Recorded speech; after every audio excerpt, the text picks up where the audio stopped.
Welcome, travelers. In this installment of our JavaScript Chronicles, we are going to continue using the Openweathermap API and mine it for a little bit more data and display an image. We're also going to explore how to do a little bit more work with JSON and incorporate a texture atlas and all kinds of fun things. So let's get started. Now, the first thing that I want to do on this, so I have taken the original file and I've just duplicated it from the last set, and here is the file. First off, we'll just go fire up our live server and see how things are running. Get it to come up, and we can see there it is. I realized I'm a little bit embarrassed here. I spelled temperature wrong. So we do need to fix that and put a little P in there, save that. That's quite a bit better. So what we're going to be doing on this is the Openweathermap has a series of icons that it provides as part of the weather information. So when we do an API call with this, I'll just pull up our console and let's take a look at the data coming in. When we look at this information under weather, what we will see is it is now providing, let's shrink it down a little bit so we can see. There we go. All right, so now I have some information here. I have an ID number that it is queuing internally for it. We have base category clouds. We have a description broken clouds, and then we have an icon associated with it. So here we can see here is the icon list that it's providing. We can see we have these different weather codes. So under thunderstorm, we have a lot more specific text descriptions that we can access, but then we also have the icon that's associated with it. So we have clear, few, scattered, broken clouds, rain, shower rain, thunderstorm, snow, mist. So these are some different weather conditions. We can see how with these different descriptions. So it would be possible you could make a whole host of graphics to go along with it. Instead, I've just chosen to make my own version of the 18 graphics that are represented here, and we'll display our own instead of drawing from the Openweathermap API images.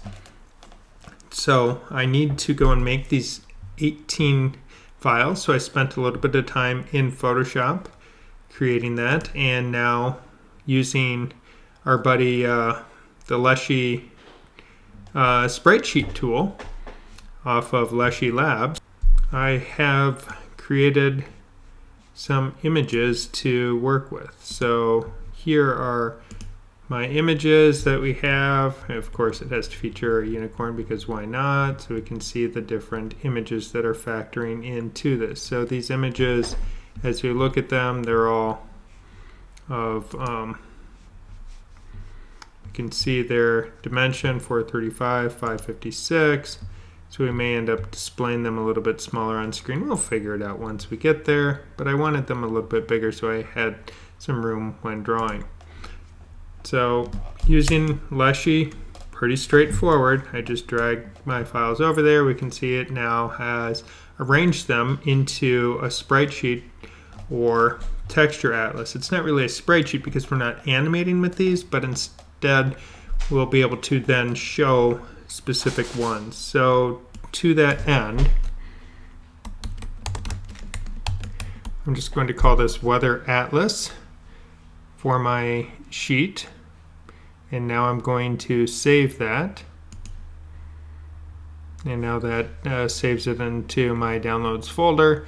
And I want to create, in this case, we can see if I create a JSON file, it gives us the data of name, the name where it's like 01D, 01N, X and Y, width and height location on this atlas. So now I can save that. and I will transfer these two files to my project folder. So there it is in my project folder. And because I had, and we're just going to rename the JSON here. And I'll just let it be weather atlas JSON and weather atlas.png. So now I have the two files in my project folder ready for me. So that takes care of using Lushy, which is pretty slick. And now we're going to load the JSON into our project. Back in our code here, we want to load this JSON so we can do something with it. So to this end, we're going to be loading these two local assets, the JSON and the PNG. So previously we've created a little asset loader. We were primarily using it to keep track of images, but we can also use it to keep track of any asset that we're loading because it's not specific to a specific file type. So we'll just say my atlas is going to be a new image here, and then our icon data, because these are weather icons, as you know, we looked at them over here. So I'm just going to keep using that mentality as I work with it. So my weather data is going to be, well, curly braces here because it's going to be a JSON object. This is what we will load the JSON into. And our asset load count will be 0. So we've done this previously. So this shouldn't be all brand new. Now our total number of assets isn't changing, so we'll use a constant for it. And in this case, we're loading 2 assets.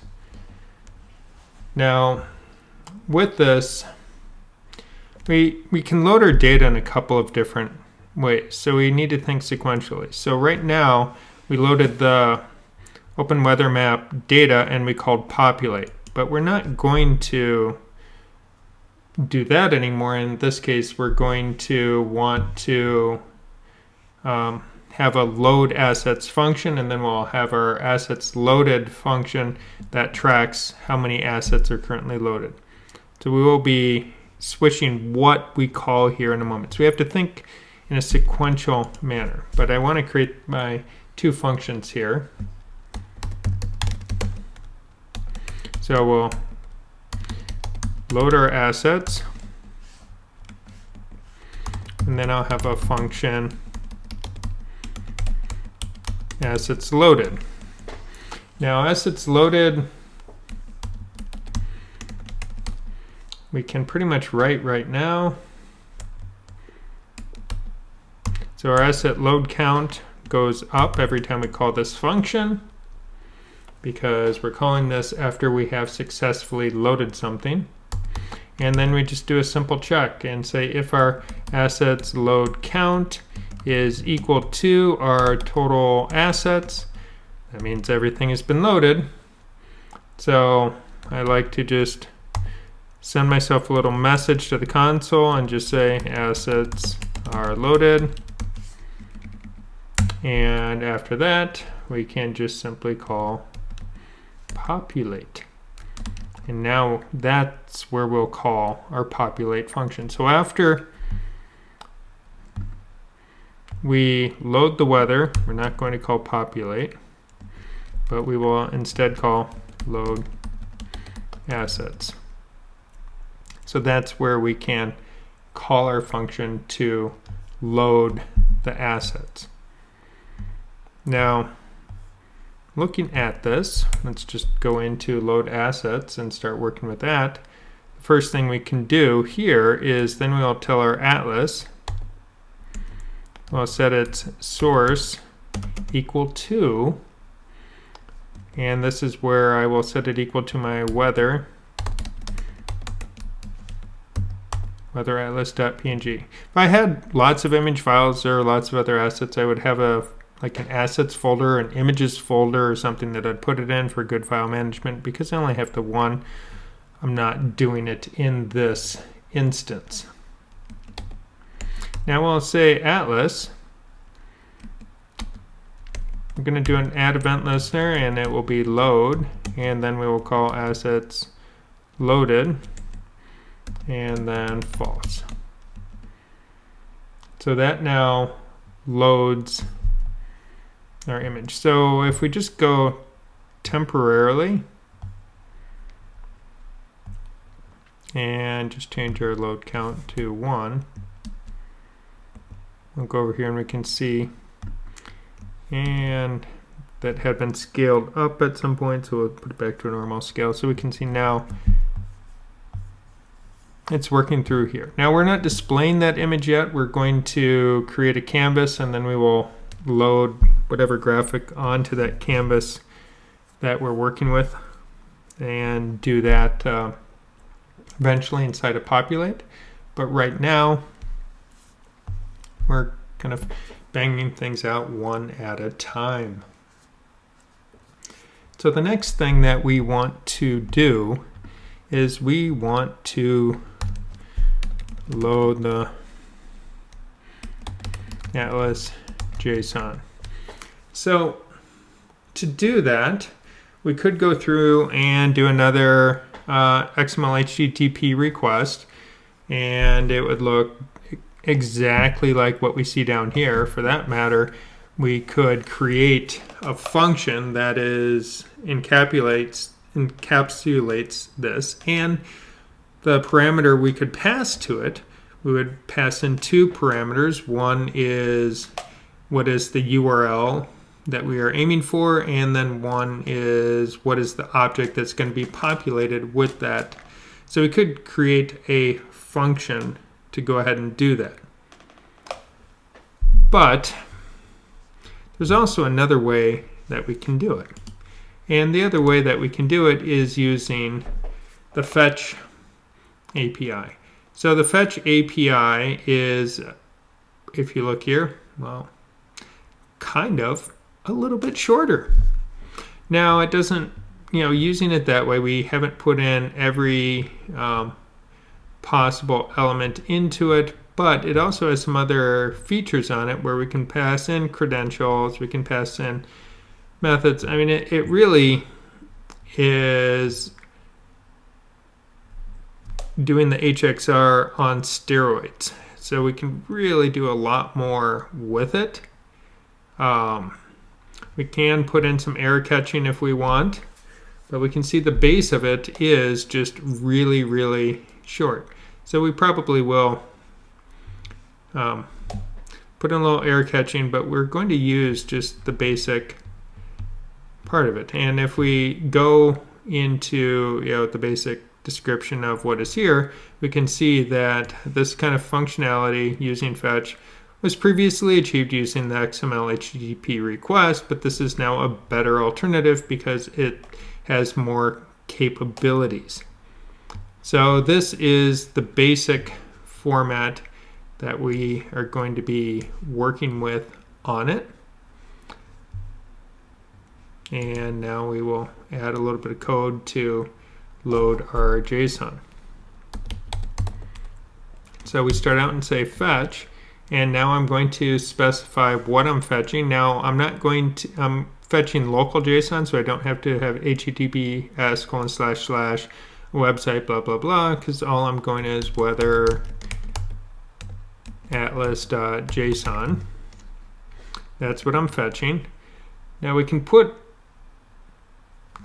if we go back and look here, we can see where we have a dot then and a dot then. But really this is just one line of code, but we break it into multiple lines to make it easier and also to deal with line length, because I can go dot then, so we can do it that way. But it ultimately becomes a little bit easier to read if we put it on multiple lines. Then response, and then so we're now, this is, instead of writing out, this is what's called an arrow function. So we're creating an anonymous function. So we don't have a named function we're calling. We don't have the word function in there. It's shorthand, which is allowed since ECMA 6 we can start doing this. So this is a way of writing functions in JavaScript that ultimately is a little bit easier. So now we have our then, and then we'll have a second then. So response, then we tell it we want our response to be JSON, and then the data that we get back, we are going to now have another function that we're going to actually write out this time. So then that data with it. Now what I can do here is just simply do a log. Let's log it to the console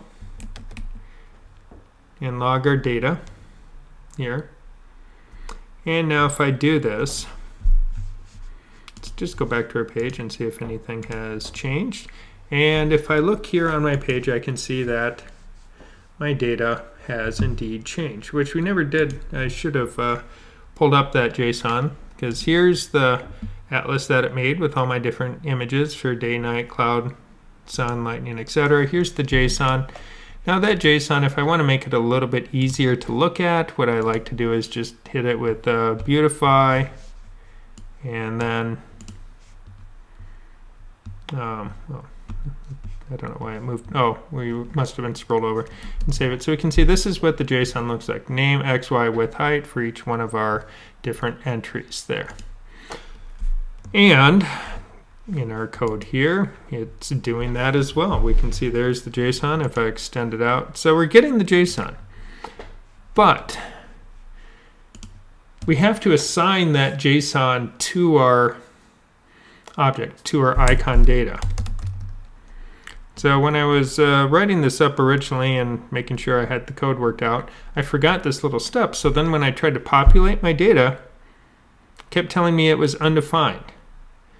And it said, no, I don't know what you're talking about. I'm like, but it's right there. I logged it out. I can see it, and it's not working. And it's like, what is going on? It's like, oh, duh.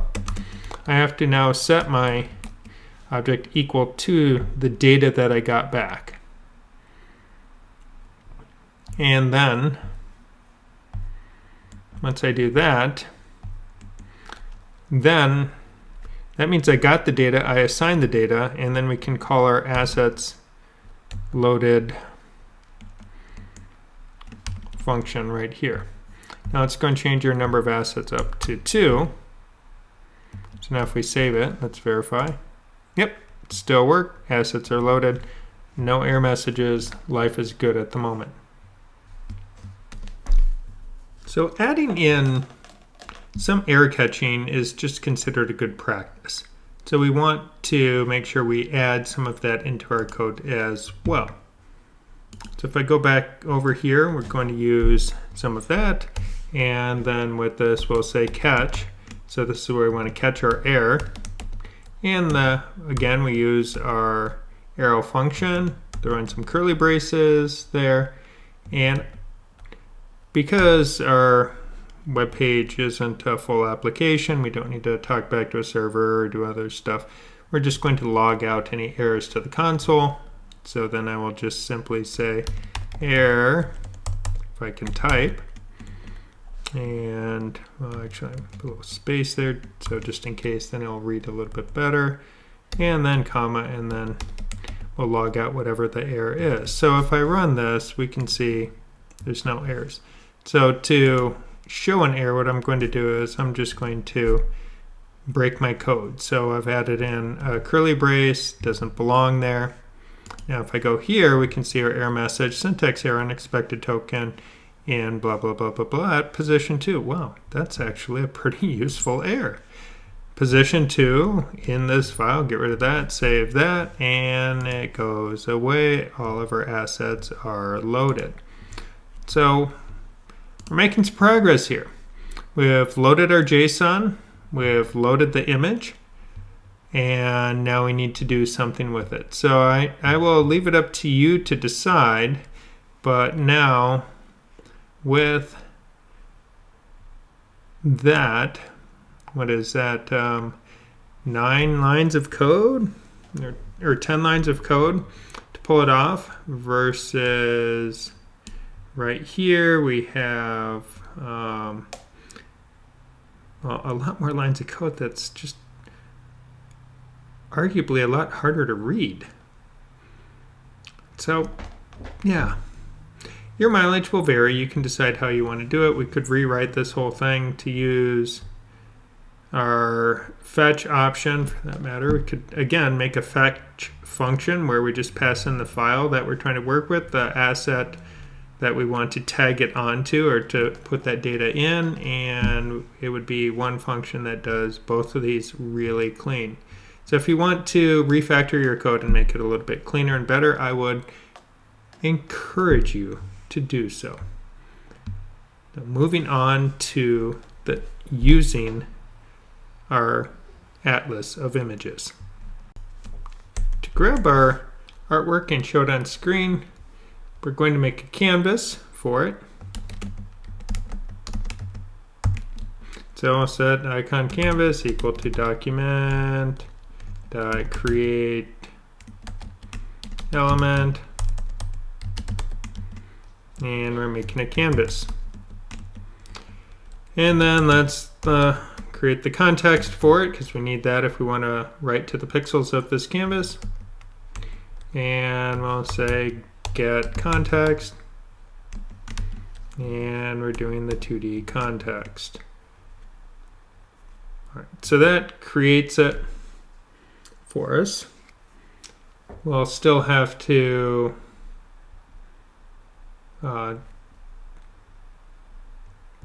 figure out the height and width for that canvas. We're going to have to append it to our document because we created an element, but it's not part of our document yet. So we can append it to the paragraph, which we already have access to because right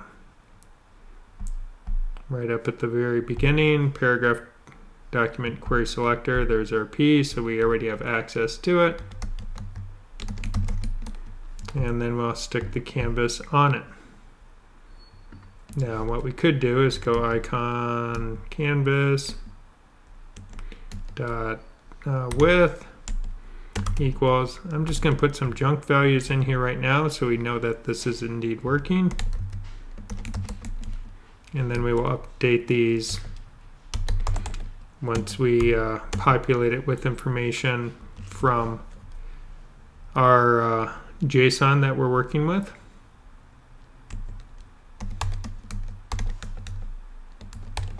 Now I'm just going to grab a color here. Oh, not equals, fill style. I mean, not parentheses, it's equals. And then I'm just going to stick an RGB color in. And I figured out through a previous experiment that blue was, that gives me a nice blue. That's the default cornflower blue color. So then we fill a rect and we'll just fill the whole canvas.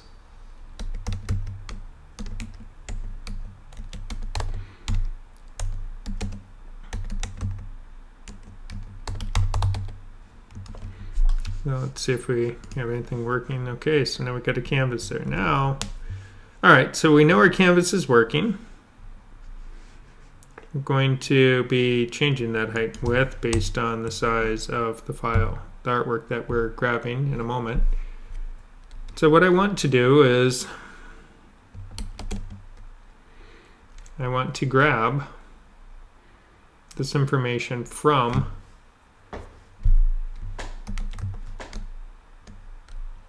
the weather.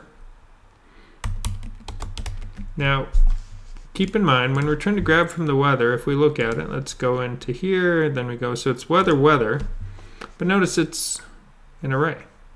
And we can see that because it's weather, and then it shows me the square brackets here.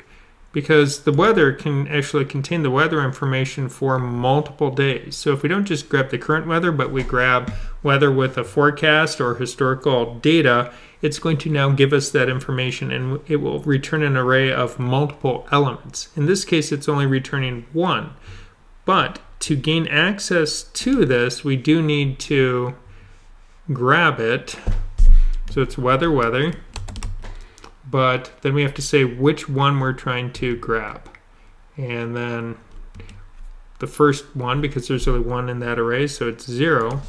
And the information we want, well, if I just go weather, weather like this, now, let's just log out that information, and we'll log out icon. So we can see what's happening here, and we can see it logs out that information. So we want this. We just want that value right here. That's what we are going to work with. So to accomplish that, we can go, and when you're trying to figure out, okay, am I grabbing the right part of the JSON, you start plugging these values in, and eventually you get it to spit out what you want. Now if I log this out, we'll see, hey, it gives me that 4D. So again, it's giving us what we want. We're figuring out how to work our way through the JSON that is being returned from the server here. So that now starts with that. Now what I want to do is I need to figure out which image corresponds to that from my atlas. So I'll say let, no space there, icon image. We'll say our icon image. Now remember, this is not, actually we'll just say icon image. All right, I don't want it to be that long, even though that's what we're doing, is we're getting the icon image data here. We're trying to get all of that data. We're going to be looking for a specific one in that. So we have to search through this. I'm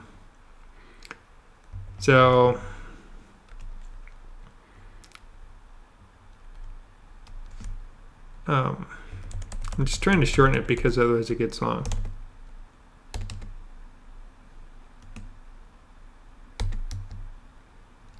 So I'm just going to say shorten up current image. I'll say current image is equal to, and I'm shortening it because I don't mind typing it. Code completion helps. It's that the line lengths start getting really long when we look at the code. That's why I'm trying to shorten it here. And then we need to go through our icon data. So remembering that the icon data is what we grabbed with our fetch. So it's grabbing that information from the weather atlas JSON. So that's now the icon data. And now we're going to search it. And we use this really cool method called find.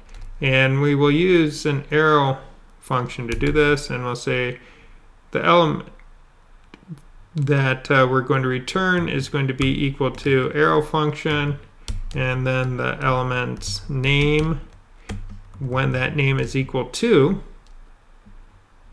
the icon. So that weather icon value, that text. So when it's equal to this. So in this case, 04D, we're looking for 04D in this. So that would give us the 04D. So we're looking for that value. So this is how we use find. So it's a really slick way, instead of trying to use like a for loop where we say, okay, go over each element in this object and see, and compare it. We can just simply use find, and then JavaScript effectively is iterating or going through each element in that JSON going, hey, is your name equal to the name that we currently have in memory stored in our icon variable? So now we know that that's working. So once again, now you'll see we do this a lot. Now let's log that out and see what do we get. And right here, so line 99, see, line 99 logged out, a name, an X, a Y, width, and height. So we got all those values from that JSON. So it found 04D.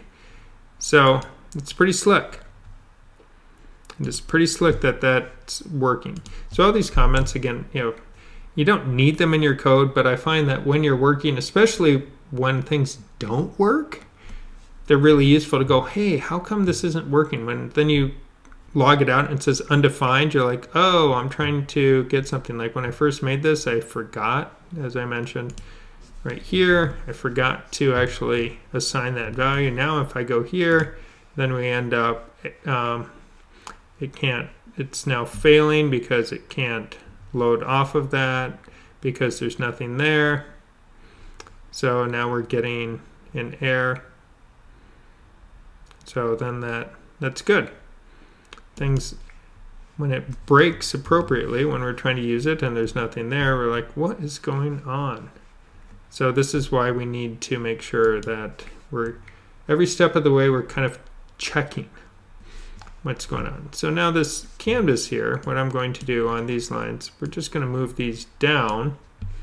And instead of setting it to 100, I'm going to set it's equal to the current image width. And the reason we're doing this is all of my images are the same size, but they didn't have to be. They could have all been different sizes. And now that would take care of it. So now if I look here, well, we can see that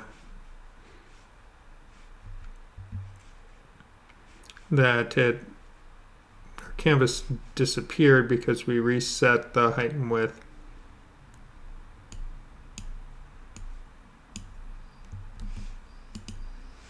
So if you reset your height and width, that effectively clears your canvas, so then it all disappeared. That's why we need to move those lines down to the very end. So, which we don't really need to put the blue in. I don't have transparency in my images, so technically I'm not going to need these in just a moment. We for sure need the append. We could leave that all the way back up here from when we first made it. Yeah, I think that's better. So we make the canvas, append it, but then all of our work with the context is going to happen down here. So now we'll go context and use our draw image method. And then we specify the image that we are working with, which is going to be the atlas that we loaded. And now, knowing that we have source X and source Y, source width, source height, well, that just works out to be our current image dot X, because this is where in the atlas it's getting the information from. And then our current image dot Y, current image dot width, and finally current image dot height. So we have those 4 values because draw image takes 9 properties. It doesn't have to, but it can. The image you're drawing, where you're drawing it, or the image you're drawing, where you're drawing it, the height and width from the source, and then where you're putting it on screen. So now I'm going to draw it on my canvas at 0, 0. And then once again, current image dot width, well, not weather, and current image dot height. So now, if we've done everything correctly, we have not. Oh, and then if we draw a rectangle over the top of it, when we're all done, it goes away. It covers it up. Now I can see there is my unicorn. Now, if I wanted it to be smaller, perhaps. Yeah, if I shrink it down by 2 here, and then shrink this down by 2. So this is my display height and width. We can see now it sticks it in. So it shrinks it down, and I could shrink it down more if I wanted. So it's working. Now if I want to know if other values work, I could just simply go icon is equal to, in this case, go 13D. I don't remember which 13 is. Okay, 13D is snow. Or if I wanted something like 11N, So that's lightning night. Let's go take a look over there so we can see there's lightning night. If I wanted lightning day, let's check that out. Okay, that's cool. So we can go and change the values of this to verify our different items are working, or we can just rely on what is the current weather condition, which is that. So this is really it. Create a canvas and then display on that canvas one of our images that's in our atlas. And remembering that those images can be all different sizes. We don't have to make them a fixed size because the JSON contains that. So our code is really flexible here. I didn't hard code any numbers into it, which is good because then if I were to use a new JSON file with a new atlas, I don't have to change one line of code. It's just going to work. But I'm going to get rid of the scaling on here because I like it bigger because I have room on screen. And now let's save that. One more final check. All right, looks like we're good. We have the weather displaying, we have the location, and a graphic. Have fun and make something beautiful.